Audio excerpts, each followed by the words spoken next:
রাসূল সাল্লাল্লাহু আলাইহি ওয়াসাল্লাম বলেন, ততক্ষণ পর্যন্ত কিয়ামত সংগঠিত হবে না যতক্ষণ পর্যন্ত মুসলিমদের সঙ্গে ইহুদি সম্প্রদায়ের যুদ্ধ না হবে। ইহুদিরা মুসলিমদের ভয়ে পাথর বা গাছের পেছনে লুকিয়ে থাকবে। তখন পাথর বা গাছ বলবে, হে মুমিন, হে আল্লাহর বান্দা, এই তো ইহুদি আমার পেছনে লুকিয়ে আছে, এসো তাকে হত্যা করো।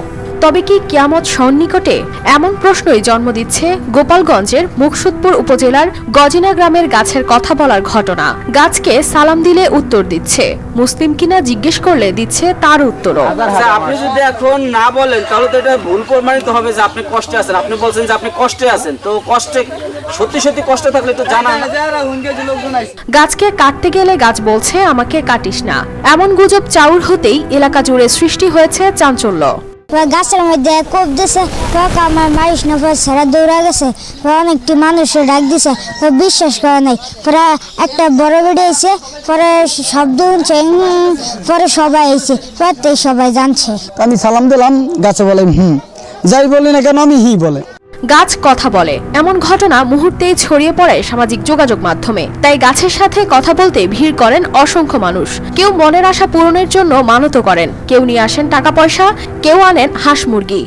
আর মানুষ এইটা শুনগা অনেক কিছু মানত করে আনগিয়া সব কিছু আনছে। কেউ 10,000 দেবে, কেউ 1,000 দেবে, কেউ 500 দেবে, 100 দেবে। আমরা কইছি কেউ টাকা টুকা দিও না।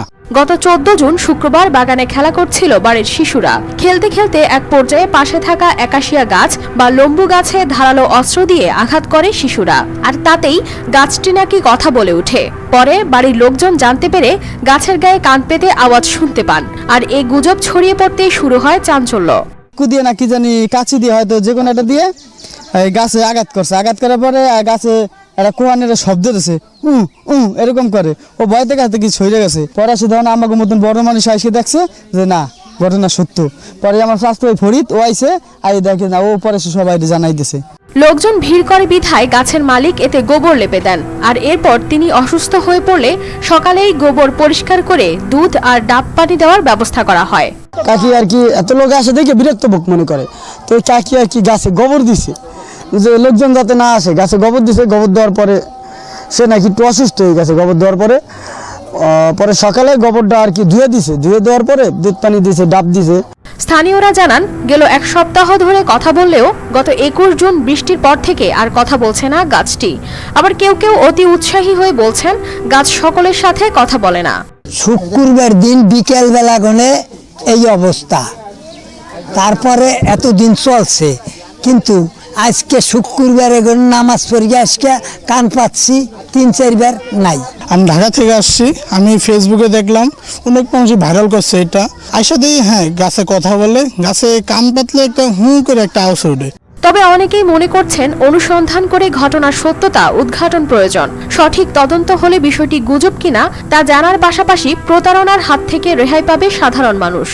মনে হয় যে এটার আরো কিছু যথার্থতা অনুসন্ধান হওয়া উচিত, যে আসলে এর সত্যতা কতটুকু আছে, তাই না? এটা যারা বিশেষ করে ধর্মীয় দিক থেকেও হতে পারে, এটা আবার যারা উদ্ভিদ বিজ্ঞানী আছে তারা গবেষণা করে এটা অবশ্যই এটা নিয়ে যে মানুষের একটা কৌতূহল, এই কৌতূহলের জায়গাটাকে পরিষ্কার করতে পারে।